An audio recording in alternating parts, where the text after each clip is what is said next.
오늘 하나님의 말씀은 사사기 6장 1절로 14절 말씀입니다. 구약성경 369페이지 하나님의 말씀을 한번 읽으시고 말씀을 들으시면 감사하겠습니다. 오늘도 임마누엘의 하나님이 우리 은성교회 모든 가족들과 함께하기를 주님의 이름으로 축복합니다. 오늘은 큰 용사여 여호와께서 너와 함께 계시도다, 이런 제목으로 함께 은혜를 나누겠습니다. 이 세상에서 필요로 하는 사람, 이 세상에서 요구하는 사람은 어떤 사람일까? 아마 완벽한 사람을 요구하겠죠.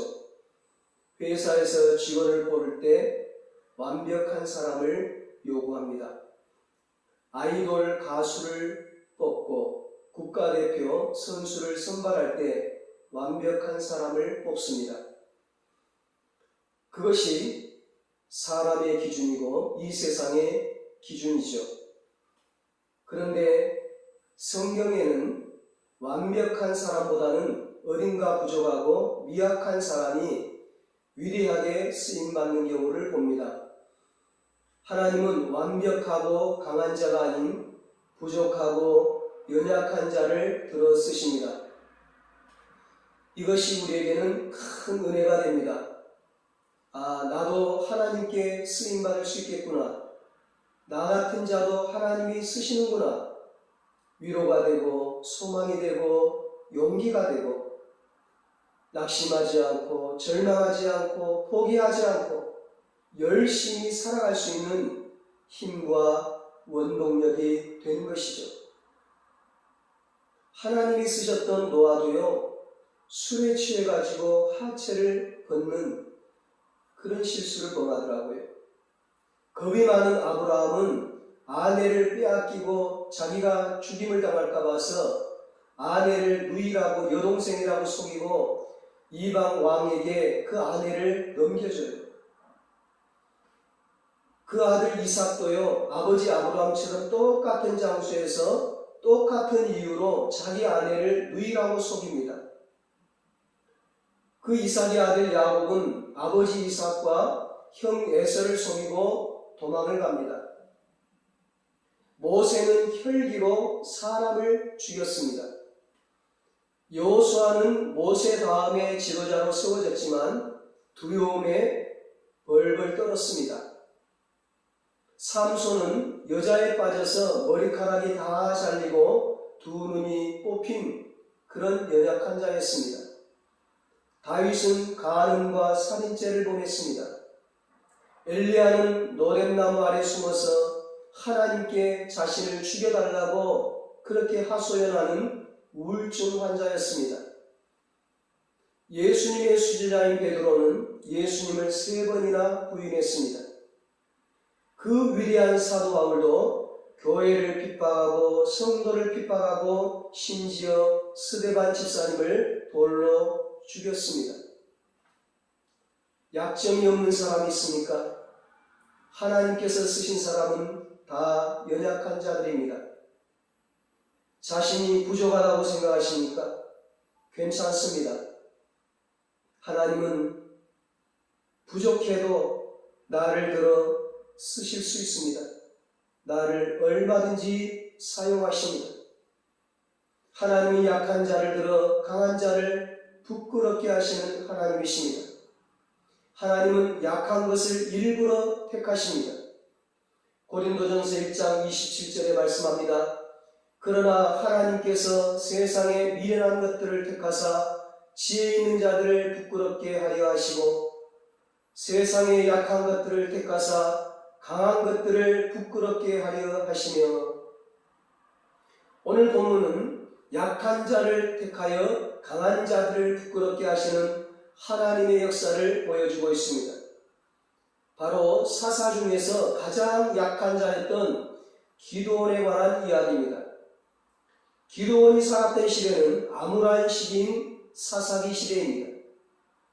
가나안 땅을 정복했던 여호수아가 죽자 이스라엘 백성들은 하나님께서 금하였던 우상 숭배를 했습니다.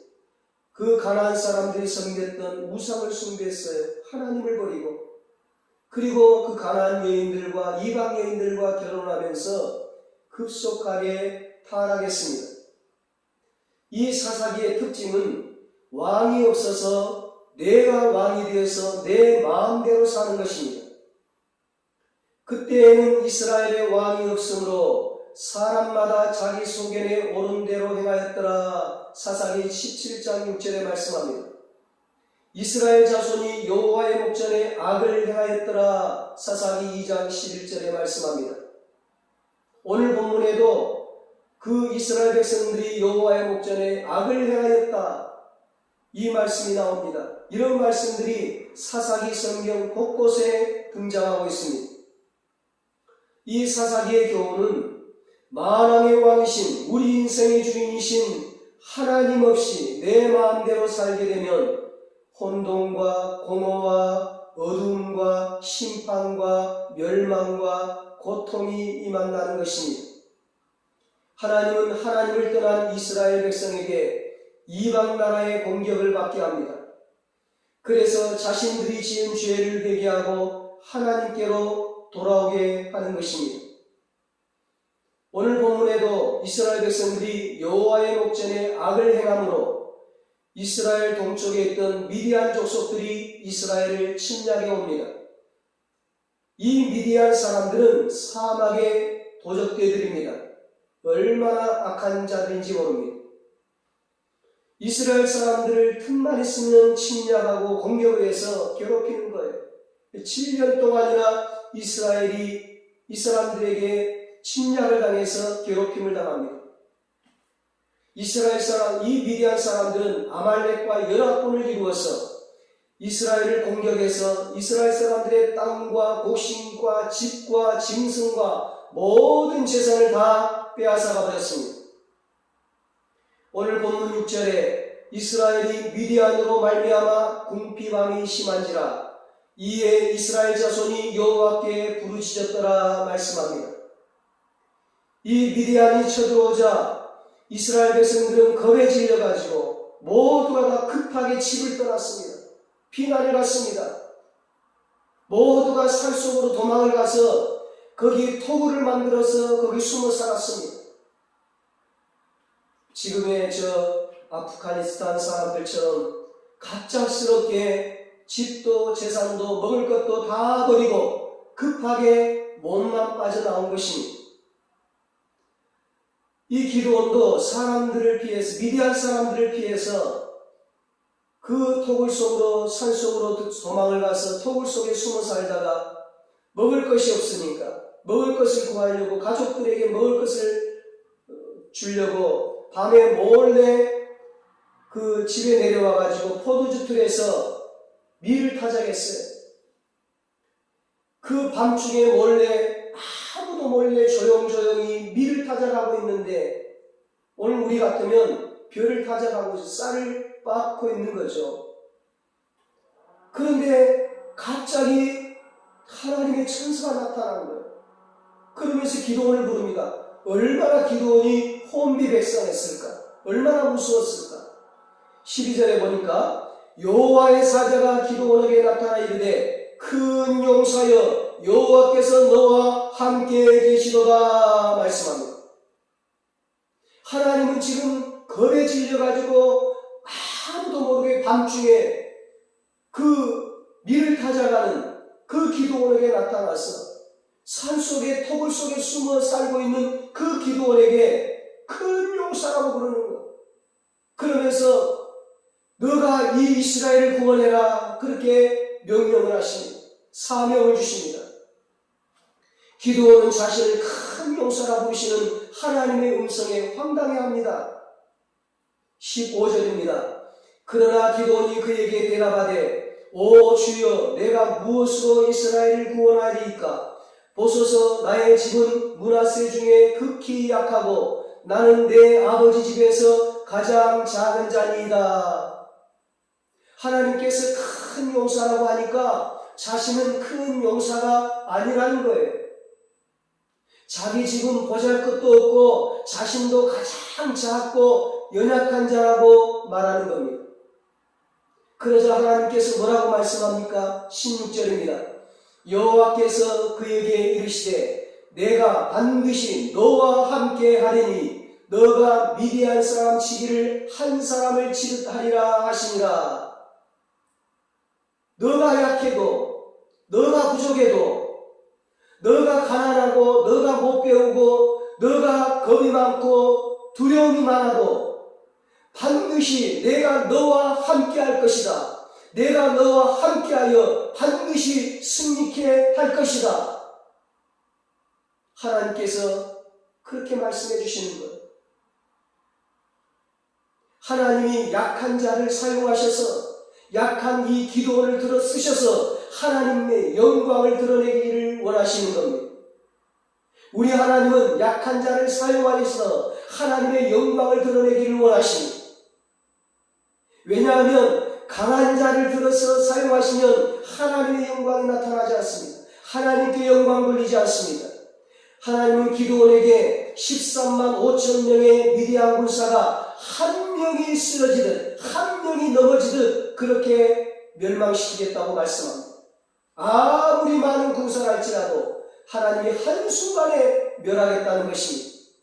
하나님이 친히 싸워서 승리케 하고 하나님이 영광을 받으시겠다는 것입니다.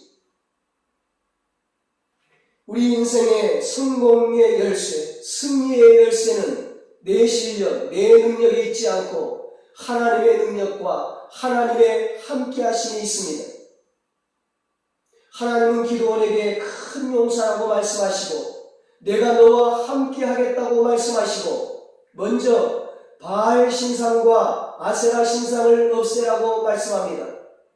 먼저 이 재앙의 원인이 이 고통의 원인을 먼저 제거하라는 겁니다. 그 고통과 이 실패와 이 가난의 원인이 우상 숭배 때문이었다는 거죠. 이 기드온이 하나님의 말씀에 즉각 순종을 합니다.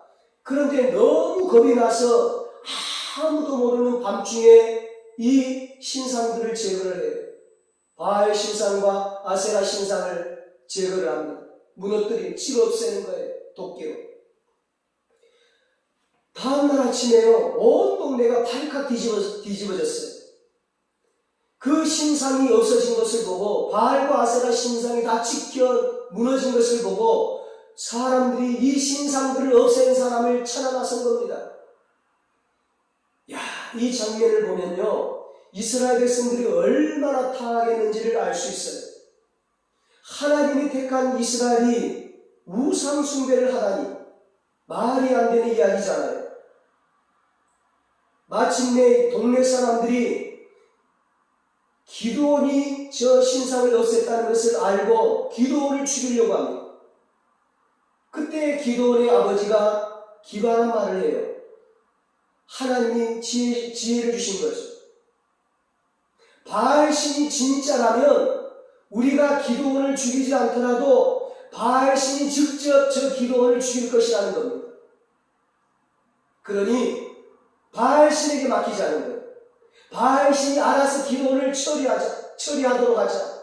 이참에 저 바알신이 진짜 신인지 아닌지 우리가 한번 보자는 거예요. 지켜보자는 거예요. 결국 아무 일도 일어나지 않았습니다. 기드온은 죽지 않았습니다. 동네 사람들이 아무 소리도 하지 못해요. 하나님이 함께 하심으로 기드온이 살게 되었습니다. 승리하게 되었습니다. 그래서 기드온에게 여룹바알이라는 별명이 붙여져요. 여룹바알은 바알과 싸워 승리했다는 거죠. 바알과 싸워 이기자, 바알과 아세라 우상을 다 치고 없애버리자 어떤 일이 일어납니까? 기드온에게 성령이 임합니다. 성령이 부어집니다. 34절입니다. 여호와의 영이 기드온에게 임하시니 기드온이 나팔을 불매 아비에셀이 그의 뒤를 따라 부름을 받으니라. 죄를 버리고 회개하는 곳에는 언제나 성령님이 임하시니 사도행전 2장 38절에 말씀합니다. 베드로가 이르되 너희가 회개하여 각각 예수 그리스도의 이름으로 세례를 받고 죄 사함을 받으라. 그리하면 성령의 선물을 받으리라. 죄를 버리고 회개하면 하나님이 성령의 선물을 주십니다. 성령 충만하게 됩니다. 성령을 받으면 사람이 달라집니다. 성령을 받으면 능력의 사람으로 변화가 됩니다. 이 겁이 많던 기도원이 완전히 달라졌어요. 예전의 기도원이 아닌 거예요. 겁쟁이 기도원이 달라진 것은 바로 하나님의 영인 성령이 임했기 때문입니다. 성령의 권능이 임하고 성령 충만했기 때문입니다. 성령의 권능이 임하면 염려, 걱정, 근심, 불안, 두려움이 다 사라지는 것입니다. 죽음도 두렵지 않습니다. 강하고 담대해집니다. 예수님 십자가에 못 박히실 때 두려워 떨던 제자들이, 도망갔던 제자들이 오순절날 합심하여 기도할 때 성령이 임하니까, 성령의 권능을 받고 나니까 두려움이 싹 사라졌습니다. 담대해졌습니다. 꼭꼭 잠가두었던 문을 박차고 나가서 담대히 복음을 전했습니다. 목숨도 아끼지 않고 생명도 아끼지 않고 순교하기까지 주의 사명을 감당했습니다. 이 산소 토굴에 동굴 속에 숨어 지내던 이 겁쟁이 기도원에게 성령이 임하니까 담대함이 생겼어요. 용기가 생겼어요. 나팔을 불며 미디안과 싸울 사람을 모았습니다. 그때 모인 사람들의 수가, 군사의 수가 32,000명이었어요. 하나님은 이 숫자가 32,000명이 너무 많다고 하세요. 그러면서 두려워하는 자들은 다 다시 보내라는 겁니다. 그렇게 두려워하는 자들을 다 보내고 나니까 10,000명이 남았습니다. 미디안 적군의 숫자가 13만 5천 명인데 어찌 32,000이 많습니까? 미디안의 무기나 군사력에 비해서 오히려 더 많은 사람을 모아야 되잖아요. 그런데 왜 하나님은 그 이스라엘 군대의 숫자를 줄이라고 하셨을까요? 그 이유를 사사기 7장 2절에 이렇게 말씀합니다. 여호와께서 기도원에게 이르시되 너를 따르는 백성이 너무 많은즉 내가 그들의 손에 미디안 사람을 넘겨주지 아니하리니 이는 이스라엘이 나를 거슬려 스스로 자랑하기를 내 손이 나를 구원하였다 할까 함이니라. 하나님은 이스라엘 사람들이 스스로 미디안을 이겼다고 말하면서 만약에 군대의 숫자가 많으면, 무기가 많고 군대의 숫자가 많으면 자기들 스스로 이겼다는 거예요. 자기들 힘으로 이겼다는 거예요. 그래서 그 교만에 빠지는 것을 하나님은 원치 않으셨습니다. 하나님은 연약한 자를 사용하셔서 하나님을 드러내기를 원하셨습니다. 인간을 드러내는 것이 아니라, 인간에게 영광 돌리는 것이 아니라 하나님이 영광 받으시는 거죠. 그래서 하나님은 남은 32,000 중에서 다 보내고 10,000명이 남았는데 그 10,000명의 군사도 많다는 겁니다. 이스라엘 군사들을 다시 물가로 데려가서 좌우 사방을 살피면서 물을 먹는 자만 남게 했습니다. 그런 자들을 뽑았더니 300명이 되었습니다. 결국 이 미디안과의 전쟁은 13만 5천 대 300명이 되었습니다. 왜 하나님은 이스라엘 군사를 300명까지 줄였습니까? 이스라엘 백성의 힘으로 하지 않고 전적으로 하나님만을 의지하게 하려는 것입니다. 인간의 약점은 하나님을 의지하게 하는 강력한 수단입니다. 우리에게는 숫자에 있지 않고 하나님을 전적으로 의지하는 데 있습니다.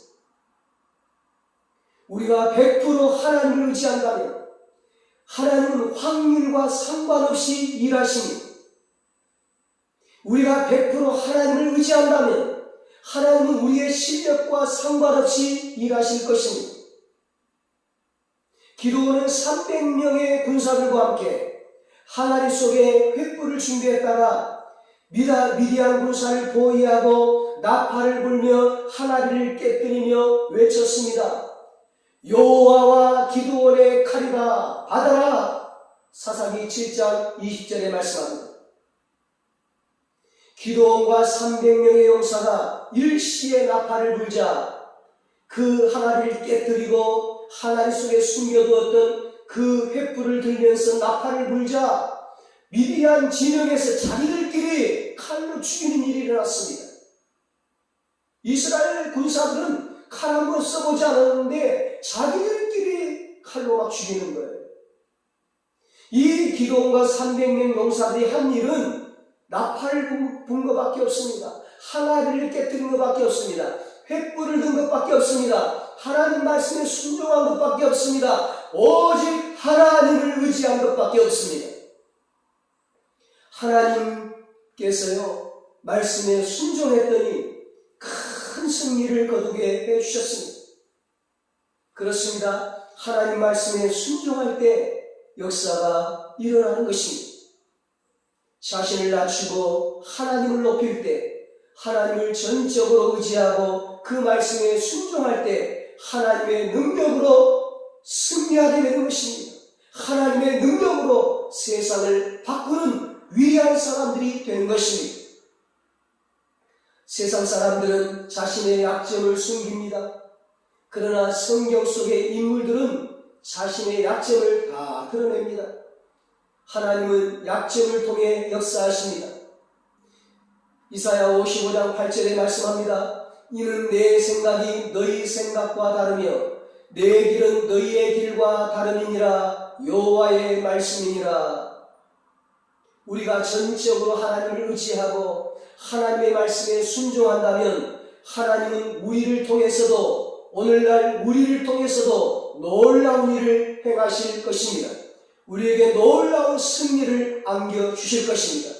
하나님이 우리와 함께 하시면 우리가 하나님을 의지하고 하나님께 순종하면 우리는 반드시 승리합니다. 말씀을 정리하겠습니다. 하나님께서 고통 속에서 부르짖는 이스라엘 백성의 부르짖음을 들으시고 그들을 구원하기 위해 기드온을 택하셨습니다. 기드온을 택한 것은 기드온이 위대해서가 아닙니다. 기드온이 크고 강해서가 아닙니다. 기드온은 작은 자였고 약한 자였습니다. 겁쟁이였습니다. 하나님은 겁에 질려 밤에 몰래 포도주 틀에서 밀을 타작하고 있는 기드온을 찾아오셨습니다.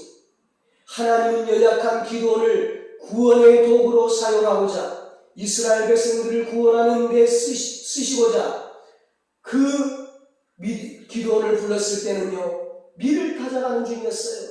밤에 밀을 타작했다는 것은 기드온을 통해서 밀을 타작하듯이 미디안 족속을 다 쓸어버리겠다는 것입니다. 그렇습니다. 하나님의 선택의 기준은 세상의 기준과 다릅니다. 하나님께서는 무엇을 얼마나 가졌는가를 보고 사람을 택하지 않으십니다. 하나님께서는 약하고 천한 자를 택하셔서 강하고 힘있고 권세 있는 자들을 부끄럽게 하시는 분이십니다. 하나님은 어린 목동 다윗을 들어서 이스라엘의 위대한 왕으로 삼으셨습니다. 하나님은 어부 베드로를 택해서 예수님의 수제자로 삼으셨습니다. 여호와의 사자는 기드온을 큰 용사라고 부르면서 하나님이 함께 하심을 약속하셨습니다. 하나님이 함께 하시면 겁쟁이 기드온도 큰 용사가 될 수 있다는 것입니다. 하나님이 함께 하시면 연약한 우리도 크게 쓰임받을 수 있다는 것입니다. 그러므로 우리는 우리의 기준으로, 인간의 기준으로, 세상의 기준으로 하나님의 사람들을 판단하는 실수를 범하지 말아야 합니다. 하나님의 선택 기준은 세상과 다르다는 것을 알고 내가 많이 가졌다고 해서 힘이 있다고 해서 교만하지도 말고 없다고 해서 연약하다고 해서 실망하지도 않는 그런 성도가 되어야 할 것입니다. 오직 하나님만 의지하는 성도가 되어야 할 것입니다. 자신의 약함을 고백하는 기드온에게 하나님의 사자는 함께 하실 것을 약속하셨고, 하나님이 함께 하실 때 기드온은 아무리 많은 사람들이 달려든다 할지라도 한 사람을 치는 것과 같이 쉽게 승리하게 될 것을 말씀해 주셨습니다. 우리가 승리하는 비결은 우리의 힘과 능력이 아니라 하나님께서 나와 함께 하시느냐, 하나님께서 나와 함께 하시느냐, 그렇지 않느냐에 달려있음을 우리는 알아야 합니다. 그러므로 우리는 내 인생의 승리의 비결이 하나님과 함께 하는 것임을 바로 깨닫고 날마다 하나님과 동행하기를 힘쓰는 성도가 되어야 할 것입니다. 기드온이 미디안의 군대와 싸울 무기는 다름이 아닌 임마누엘, 하나님이 함께 하심이었습니다. 6장 19절을 보면 처음에 이 기드온은 하나님의 사자를 알지 못했어요. 큰 용사라고 부르니까 이게 누군가 하나님의 사자인 줄을 알지 못했어요.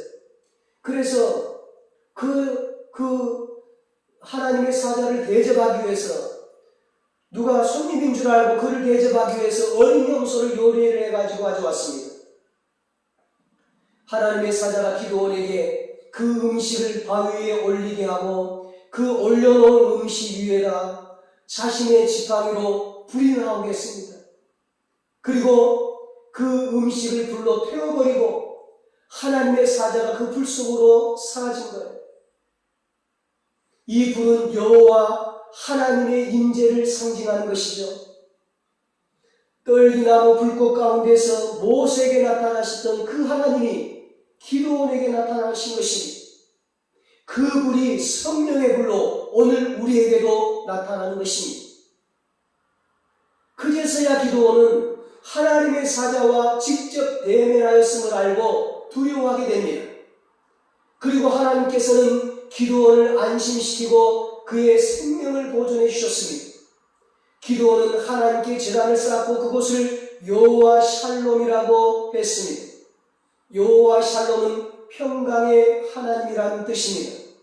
자신을 살려주시고 자신과 이스라엘에게 베풀어 주신 하나님의 평화를 노래한 것입니다. 전쟁에서 승리케 하시고 모든 전쟁을 그치게 해주시고 이제는 평화를 주신 하나님께 찬양을 드린 것입니다. 하나님은 그의 백성과 평화하시기를 원하시며 평화와 평안과 평강을 주시기를 원하시며 연약한 자를 세워서 그의 일꾼 삼으시는 분이십니다. 우리 모두 하나님과 함께하는 삶을 살아서 기드온처럼 큰 용사로 쓰임받고 하나님이 주시는 평화와 평안과 평강의 복을 누리시기를 예수님의 이름으로 축원합니다. 기도하겠습니다. 하나님 아버지, 지금 우리의 상황이 기드온과 같은 상황입니다. 우리를 공격하고 우리를 괴롭히고 우리를 두렵게 하는 것들이 너무 많습니다. 우리는 너무나 작고 연약해서 싸울 수도 없습니다. 모든 우상 숭배했던 것을 버리고 우상 숭배했던 죄를 회개하고 이제는 오직 하나님만 의지합니다. 하나님이여 우리를 도와주시옵소서. 하나님이여 우리를 도와주시옵소서. 기드온과 함께하신 하나님, 우리와 함께하여 주시옵소서. 기드온에게 승리를 주신 하나님, 우리에게 승리를 주시옵소서. 하나님이 승리케 하심으로 하나님 안에서 평화와 평안과 평강의 복을 누리게 하여 주시옵소서. 그래서 오직 하나님께 찬양과 영광 돌리게 하여 주시옵소서. 이제는 우리 주 예수 그리스도의 무한하신 은혜와 하나님 아버지의 사랑하심과 성령님의 위로하시고 교통하심, 하나님이 함께하심으로 승리하여 하나님께 영광 돌리며 살기로 다짐하는 사랑하는 모든 성도들과 저들의 가정과 자녀들과 사업과 직장 위에 이 나라 이 민족 위에 이제로부터 영원토록 함께 있을지어다. 아멘.